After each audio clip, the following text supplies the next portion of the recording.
sois sanctifié, que ton règne vienne, que ta volonté soit faite sur la terre comme au ciel. Donne-nous aujourd'hui notre pain quotidien. Pardonne-nous nos offenses, comme nous pardonnons à ceux qui nous ont offensés. Ne nous induis pas en tentation, mais délivre-nous du malin. Car c'est à toi qu'appartient le règne, la puissance et la gloire, Père, Fils et Saint-Esprit, dès maintenant et à jamais, au siècle des siècles.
Il a donné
pouvoir, ta suprême grandeur.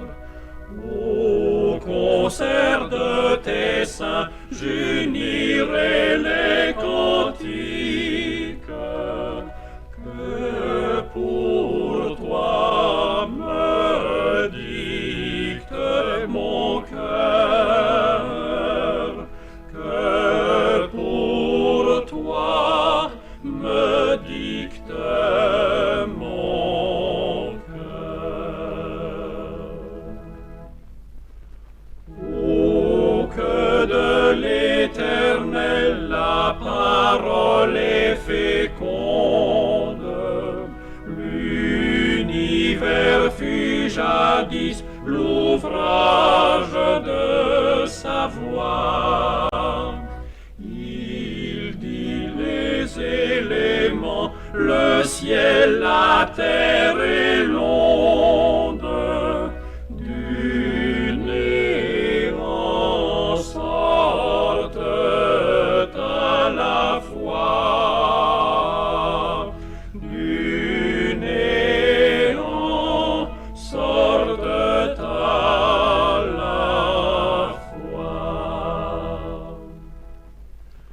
Le monde passera, ce superbe édifice, un jour s'ébranlera jusqu'en ses fondements.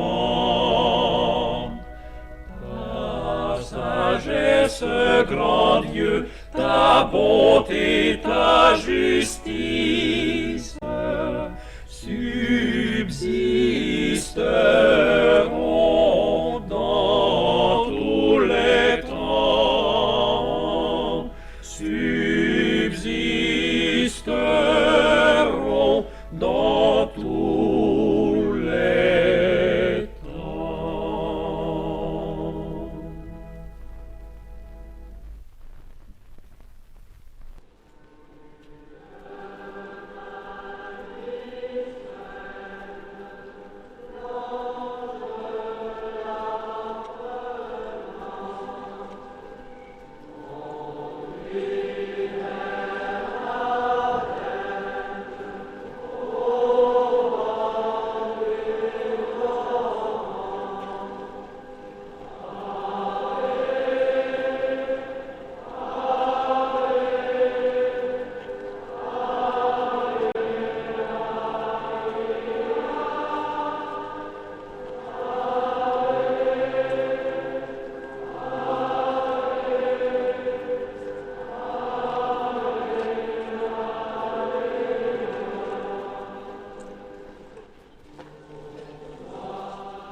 cœur monte à son trône. Quand il crée, oh, qu'il est grand. Quand il crée, oh, qu'il est grand. Qu'il est juste en punissant, qu'il est bon quand il pardonne.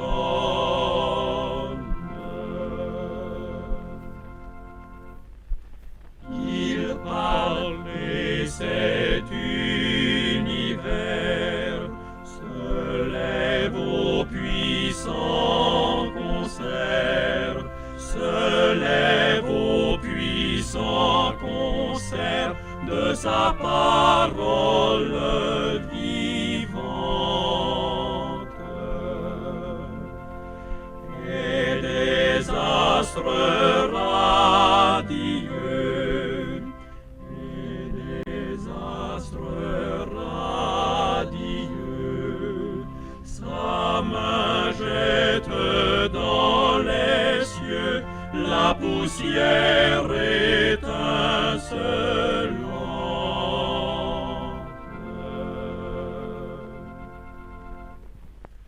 Ô Dieu, que t'es racheté, toujours chante les bontés, toujours chante les bontés de celui qui leur pardonne.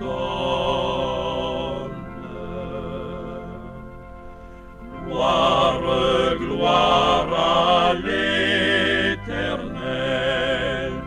gloire, gloire à l'Éternel. Ce cantique solennel montera jusqu'à son trône.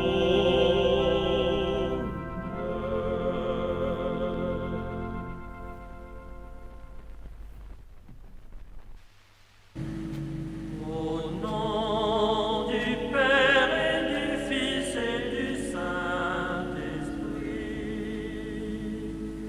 Seigneur, mon âme t'adore, par les clartés de l'aurore. Béni soit Dieu, créateur du soleil qui brille. Béni soit Dieu par la plaine, les bois, les monts, et par les douces rosées, par la chaleur des journées, et la fraîcheur qui remplit le soir nos ballons.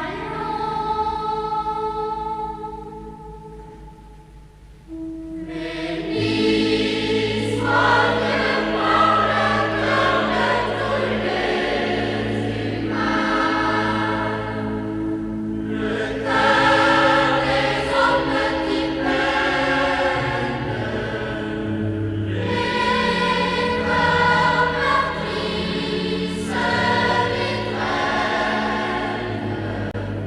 Béni soit Dieu par l'effort et le cœur des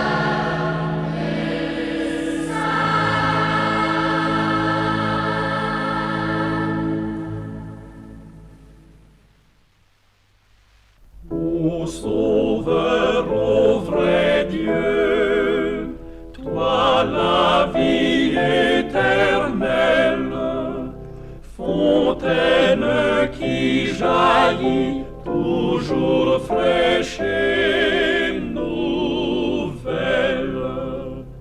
profonde et pure source, où vient puiser la foi. Tout pécheur a la vie en sa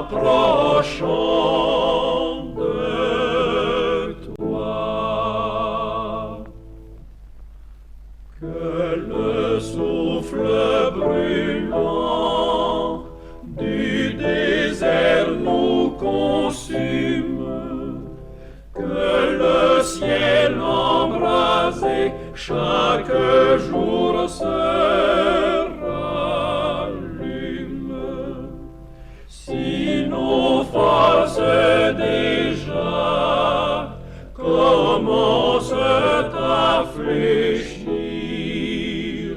L'eau coule du rocher et vient nous rafraîchir.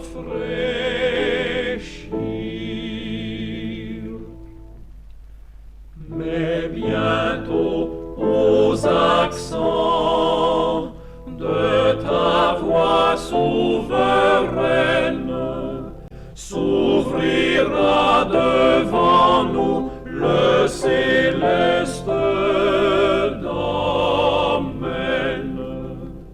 L'auban rougit déjà les radieux sommets, et du fleuve éternel nous boirons à jamais.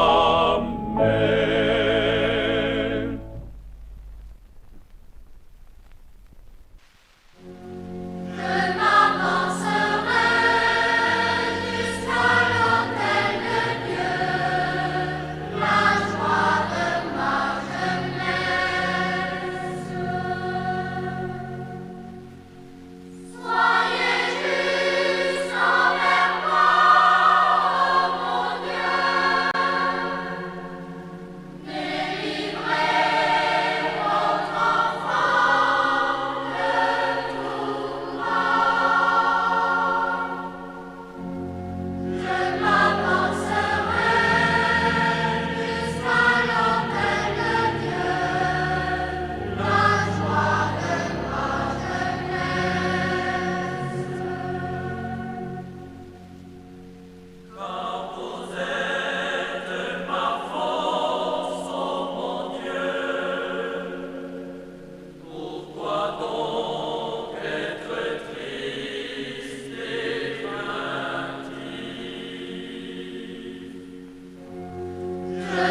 Je vous salue Marie, pleine de grâce, le Seigneur est avec vous.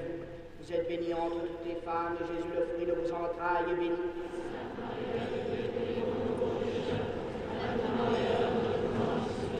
Je vous salue Marie, pleine de grâce, le Seigneur est avec vous. Vous êtes bénie entre toutes les femmes, et Jésus, le fruit de vos entrailles, est béni.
il revient.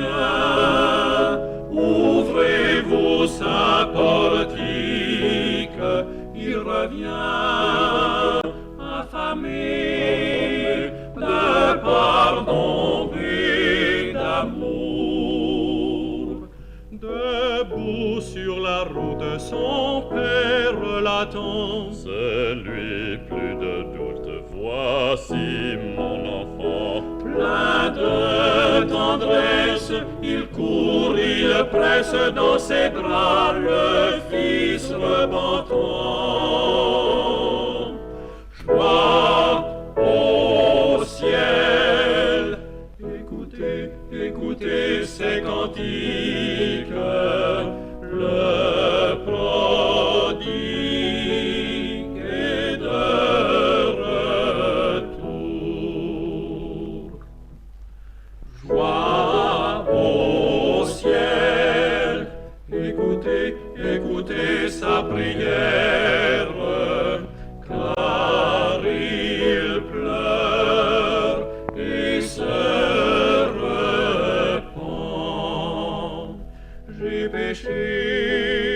J'ai péché contre toi, tendre Père, et je n'ose espérer d'être encore ton enfant. Le Père s'écrie, mon fils est sauvé, il vient à la vie, il est retrouvé. Le fils écoute et son cœur doute qu'un si beau jour se soit levé. Joie au ciel, écoutez, écoutez ces cantiques, le prodigue est de retour. Joie au ciel, apportez des vêtements de fête pour le voyageur lassé. Au banquet de l'amour, ma demeure s'apprête, et dans nos chants joyeux, oublions le passé. Oui, que tout s'efface, qu'il ne reste plus mémoire ni trace des jours disparus. Ô Fils que j'aime, aujourd'hui même mon cœur aimé bien son rendu. Joie au ciel, écoutez, écoutez ces cantiques, le prodigue est de retour.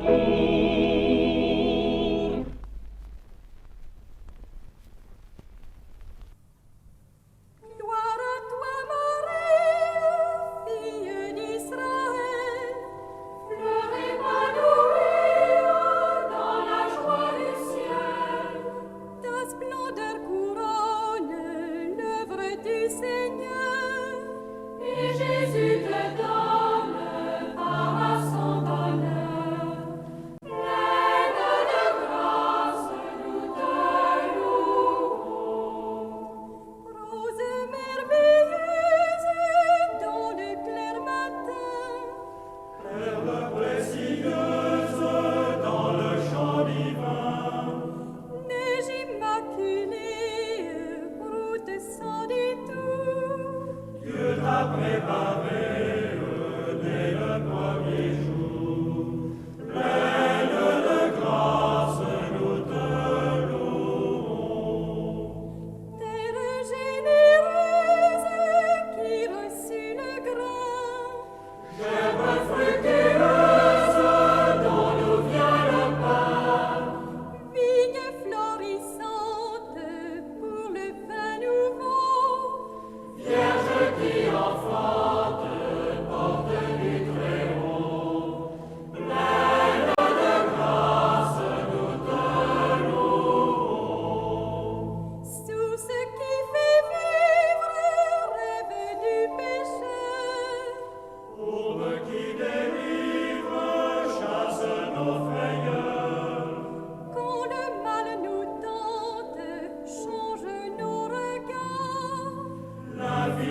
ta gloire et ta splendeur soient à jamais son partage.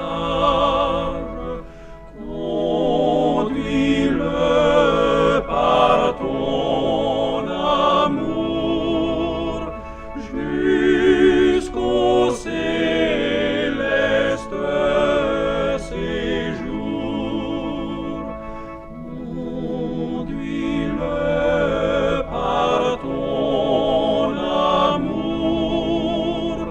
jusqu'au céleste séjour. Gloire soit au Saint-Esprit, gloire soit à Dieu le Père, gloire soit à Jésus-Christ, notre Sauveur, notre frère, son immense charité dure à perpétuité,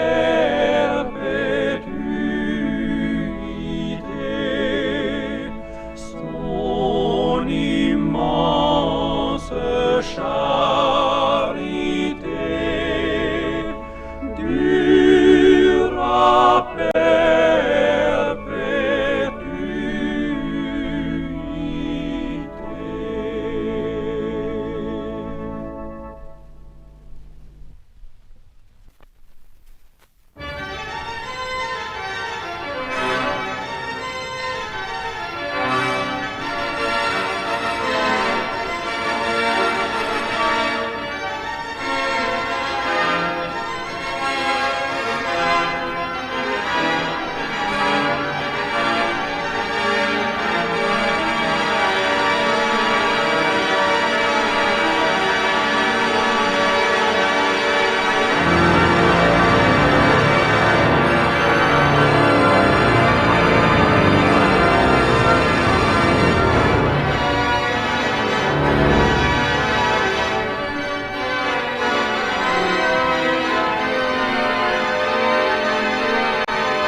Excellences, mes révérends pères, mes frères, Noël est avant tout la fête de l'enfance, car elle nous rappelle la naissance de Jésus dans l'humble étable de Bethléem, alors que Marie avait été renvoyée de toutes les hôtelleries où elle s'était présentée, en raison peut-être de la foule qui étaient accourus pour se faire inscrire pour le recensement. Mais cette fête de Noël est universelle. Partout où le Christ a été annoncé, partout où son évangile a été proclamé, en ce jour, on commémore la naissance de Jésus-Christ. Pour marquer cette universalité, une initiative heureuse à laquelle j'ai plaisir à rendre hommage, a voulu que des missionnaires viennent d'Afrique jusqu'ici pour s'associer à notre prière, pour dire avec nous, en cette nuit solennelle, la Sainte Messe, et pour revoir en même temps la France qu'ils n'ont pas retrouvée, quelques-uns depuis de nombreuses années. Et mes pères, vous venez ainsi de diverses régions d'Afrique. Je ne les énumérerai pas car je risquerais d'en oublier. Vous êtes venus alors que depuis 30 ans, 40 ans, 50 ans même, vous n'étiez pas revenus sur la terre de France. Vous avez été, il y a 2 jours, accueillis très paternellement par le Saint-Père, et hier soir, je crois que les Parisiens vous ont fait un accueil quelque peu enthousiaste, là-bas, sous la tour Eiffel, auprès du sapin illuminé. Et vous avez été invités à nous dire ce qui vous était nécessaire. Simplement, courageusement aussi, vous avez demandé des pierres, du fer, du ciment pour construire des églises, des chapelles, des écoles, des moyens de locomotion, des Vespas, des 2 chevaux, tout un équipement pour pouvoir imprimer quelques pages d'évangile, aussi tout ce qu'il faut pour un dispensaire bien organisé, car vous savez vous pencher sur les souffrances de tous ceux que vous côtoyez, et vous êtes là-bas ceux qui réconfortent à la fois les corps et les âmes. Et si mes renseignements sont exacts, je crois qu'on a répondu très largement à vos appels. Et vous me permettrez d'être ainsi votre porte-parole pour remercier tous ces bienfaiteurs parisiens qui ont compris le geste auquel ils étaient conviés et qui vous ont apporté leur concours précieux. Mais je veux être aussi votre porte-parole auprès de cette foule ici assemblée parce que si vous avez sans doute besoin de tous ces matériaux auxquels il a été fait allusion, vous l'avez dit vous-même, vous avez besoin de prière pour que le Seigneur bénisse vos efforts et féconde un peu toute votre activité. Et nous sommes ici, mes frères, assemblés en prière, en l'anniversaire de la naissance du Christ, pour demander grâce et force pour tous ces missionnaires qui le font connaître là-bas sur la terre d'Afrique.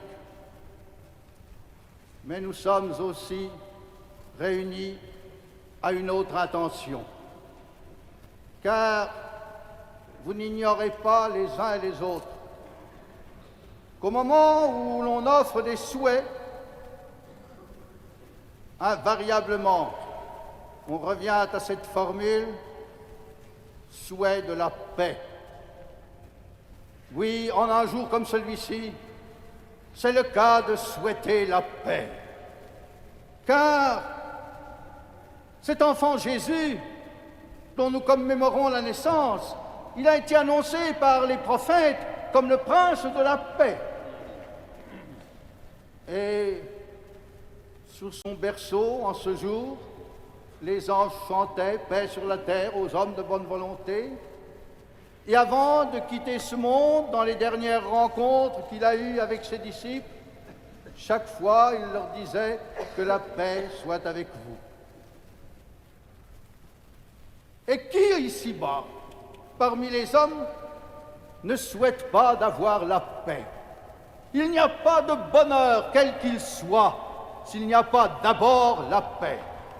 La paix dans les cœurs, la paix dans les foyers, la paix dans les cités, la paix dans les nations et la paix entre les peuples. Et c'est bien là la préoccupation constante de tous ceux qui dirigent les destinées humaines, de maintenir la concorde entre les peuples dont ils portent la responsabilité. À cet effet, on multiplie assurément les réunions de toutes sortes, les conférences, les sessions, les groupes, les consultations, les conseils.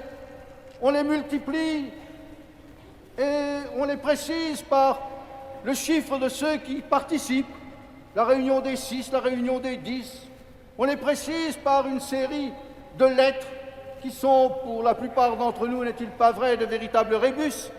Mais peu importe, le fait est là, c'est que les hommes cherchent à se rencontrer pour discuter sur les questions économiques, politiques, sociales qui peuvent susciter des difficultés, plutôt que d'en venir aux armes, plutôt que de se combattre. Ils cherchent à s'entendre, ils cherchent à se tendre la main, et on ne peut que s'en réjouir. Mais, mes frères, n'oublions pas, chrétiens, que pour tous que ces efforts aboutissent, deux conditions sont indispensables. Si paradoxal que cela puisse paraître, on peut dire qu'il n'y a pas de paix sans lutte. Et le Christ, qu'on appelait le prince de la paix, a déclaré lui-même « Je ne suis pas venu apporter la paix, mais le glaive ».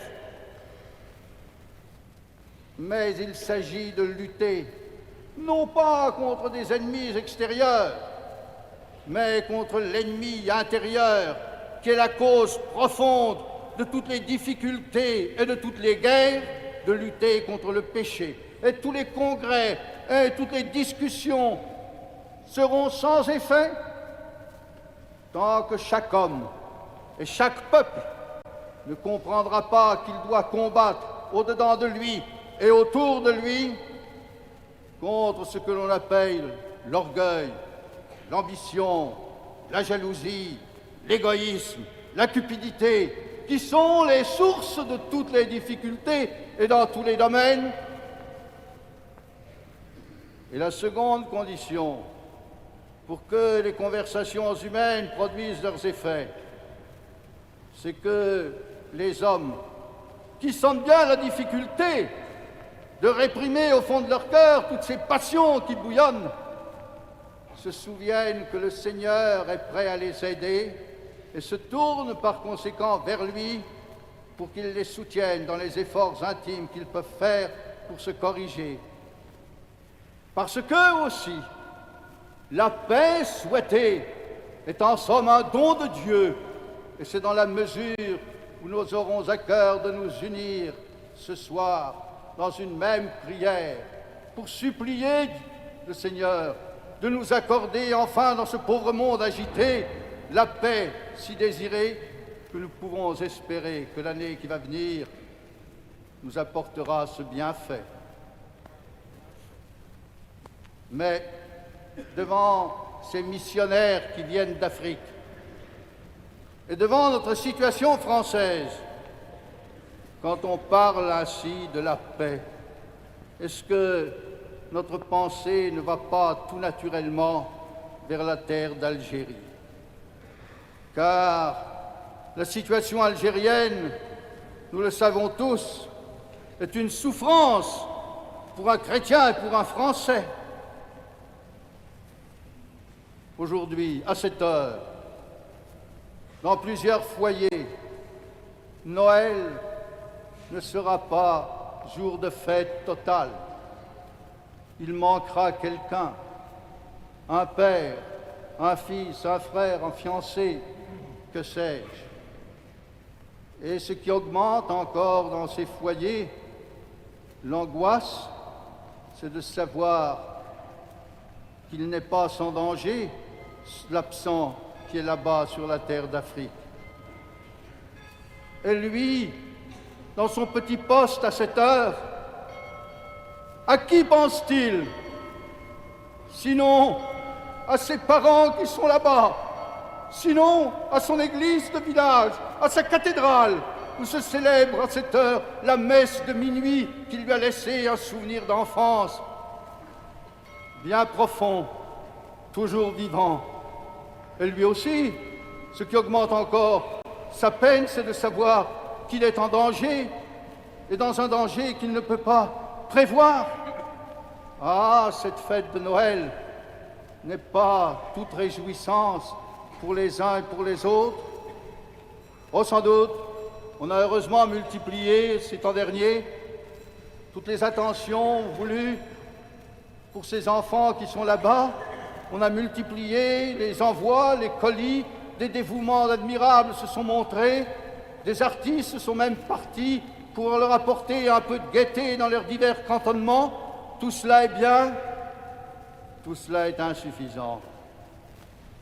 Et pour les familles qui sont ici, et pour les fils qui sont là-bas, il faut encore la grâce du Seigneur pour qu'ils trouvent consolation ici dans les foyers et force dans l'accomplissement de leurs devoirs là-bas, pour qu'ils sachent, chacun à leur place, travailler à cette tâche de pacification, de telle sorte que dans le respect de toute personne humaine, dans le respect des droits de chacun, l'ordre et la tranquillité finissent par régner, de telle sorte que l'agitation suscitée par quelques-uns soit éteinte par l'action pacificatrice de nos soldats, de telle sorte qu'ils trouvent, ce peuple, dans un développement économique, quelque satisfaction qui lui apporte plus de bien-être.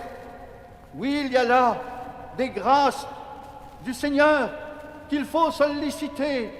Et pour soutenir ces enfants qui sont là-bas, nous avons bien nos aumôniers militaires qui s'y emploient autant qu'ils peuvent. Ils sont en trop petit nombre, 75, pour une étendue si grande et dans des conditions particulièrement périlleuses.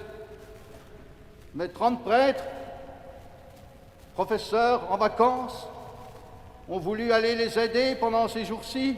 Ils sont partis pour donner ainsi à vos fils qui sont loin le réconfort dont ils ont besoin dans l'ordre spirituel, et pour qu'ils trouvent dans leur foi et dans leur espérance et dans cet acte de charité accompli en leur faveur l'énergie voulue pour l'accomplissement de leurs devoirs.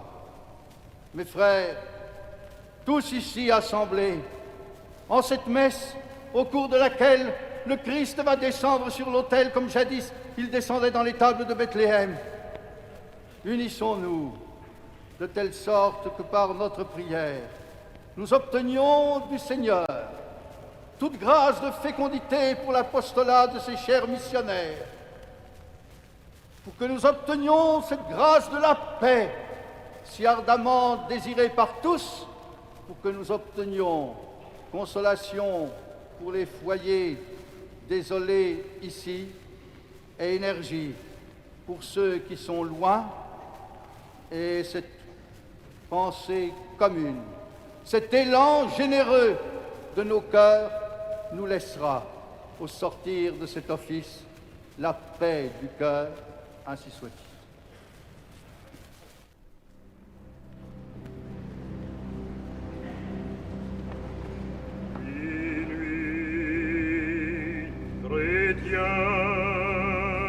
C'est l'heure solennelle où l'homme Dieu descendit jusqu'à nous.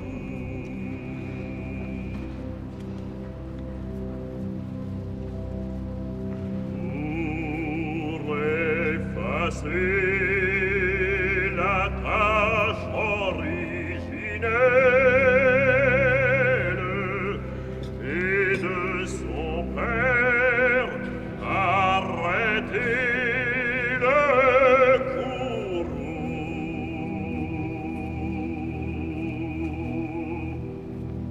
Le monde entier tressaille d'espérance à cette nuit qui lui donne un sauveur.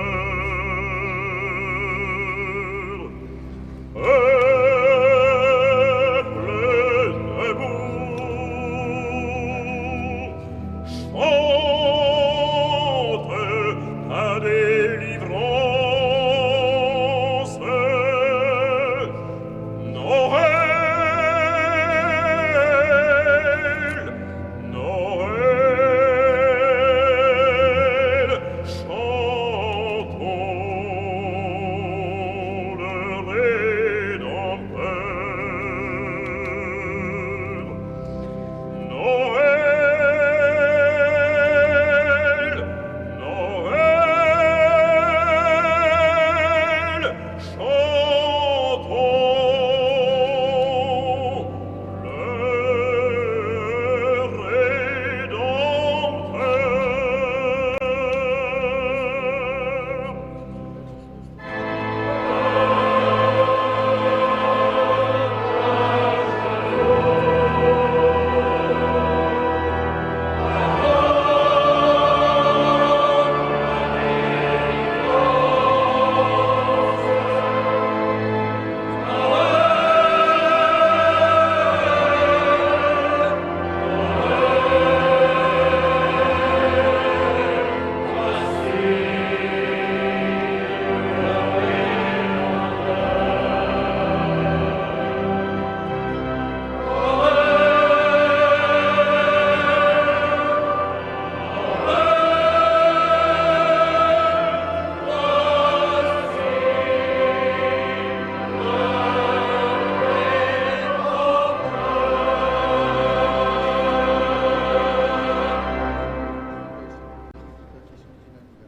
Gloria Patri et Filii et Spiritus Sancto, sic ut erat in principio nunc et semper et in saecula saeculorum. Amen. Dominus dixit ad me filius meus est, et gloriae genuite.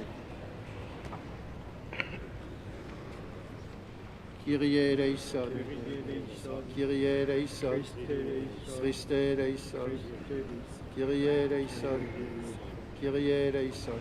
Gloria in excelsis Deo, et in terra pax omnibus vole voluntatis. Laudamus te, benedicimus te, adoramus te, glorificamus te, gratias agimus tibi propter magnam gloriam tuam. Domine Deus Rex Celestis, Deus Pater omnipotens, Domine Filii unigenite Iesu Christe, Domine Deus Agnus Dei Filius Patris, qui tollis peccata mundi miserere nobis, qui tollis peccata mundi sucipe deprecationem nostra, qui sedes ad exteram Patris miserere nobis, coniam tu salus sanctus, tu salus Dominus, tu salus altissimus Iesu Christe, cum Sancto Spiritu in gloria Dei Patris. Amen. Pax vobis. Oremus. En cette nuit où des missionnaires venus des chrétientés africaines sont parmi nous, prions le Seigneur pour nos frères les Africains.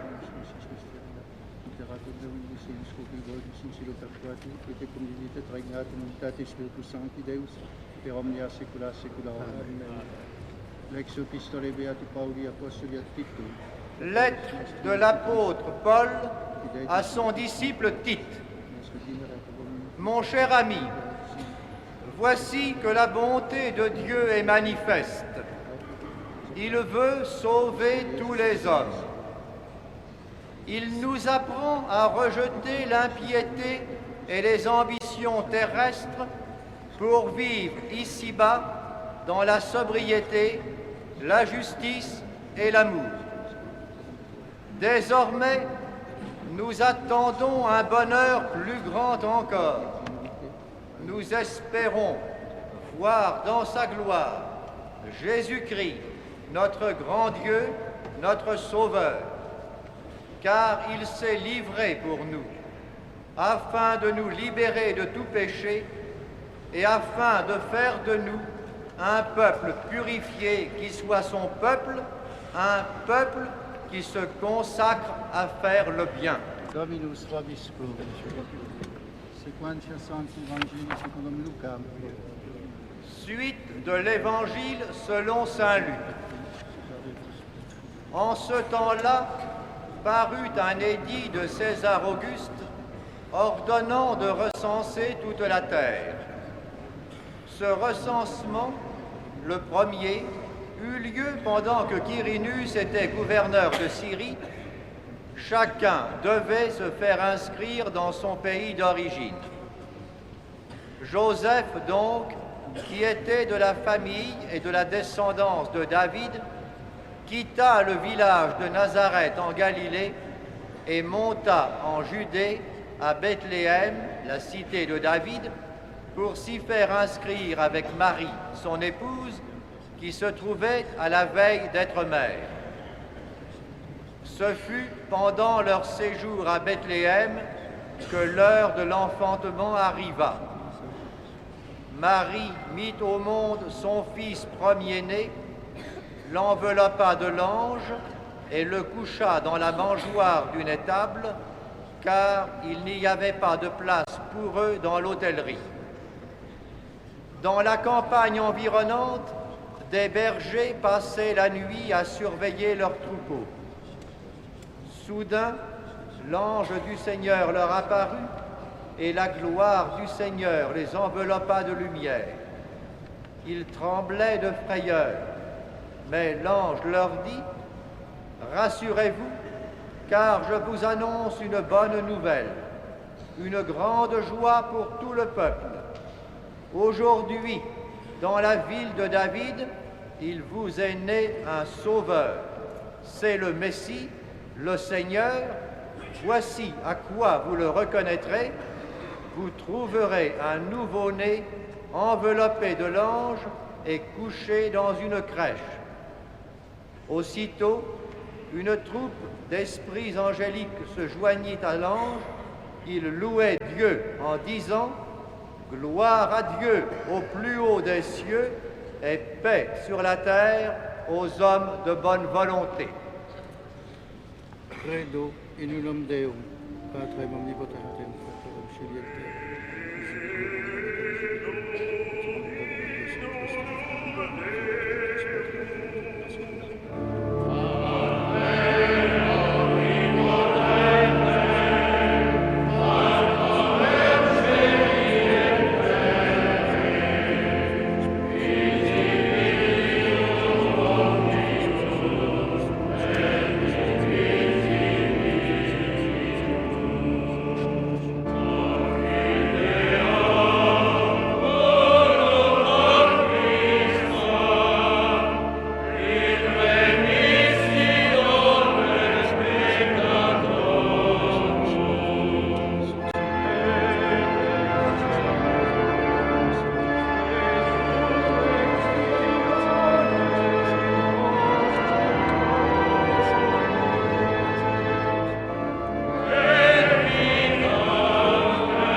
Pendant que l'on chantait le credo, la messe s'est poursuivie.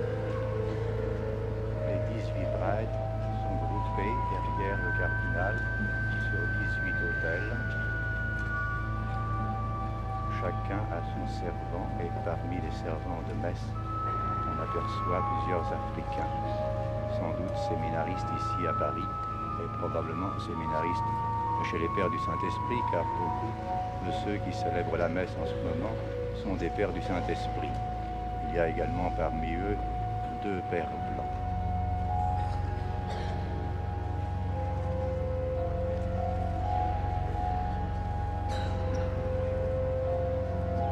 Dans la préface qui était lue il y a quelques instants par le cardinal et par les prêtres, il est dit que nous louons Dieu de ce que, en cette nuit de Noël, les choses visibles nous entraînent à l'amour des choses invisibles.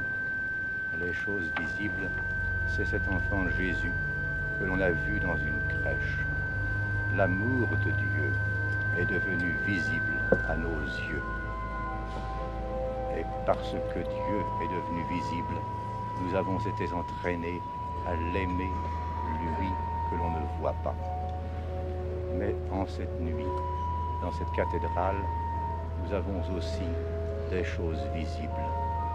Ce sont ces missionnaires venus du fond de l'Afrique noire et qui sont rassemblés autour de nous.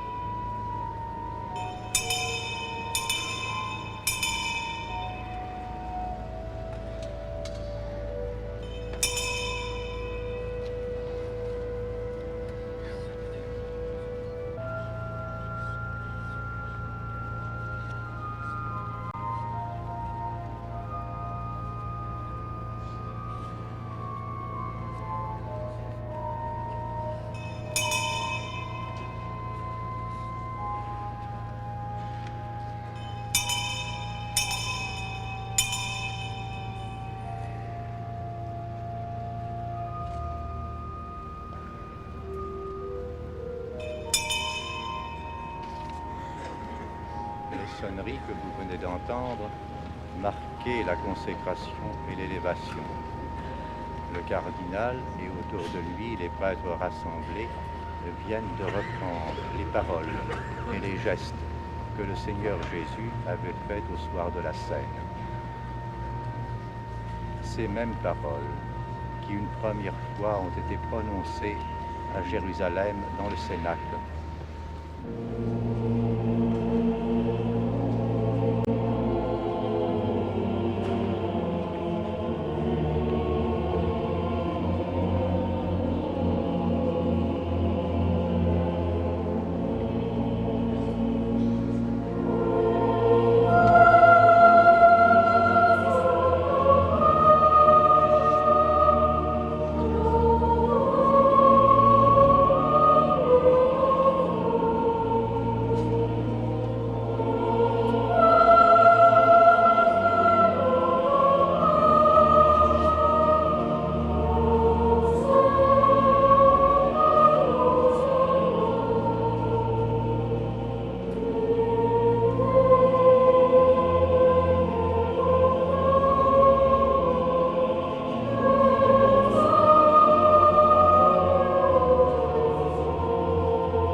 La distribution de la communion continue encore dans Notre-Dame et j'aperçois, arrivant par la grande nef, une foule encore nombreuse qui monte pour recevoir le corps du Sauveur.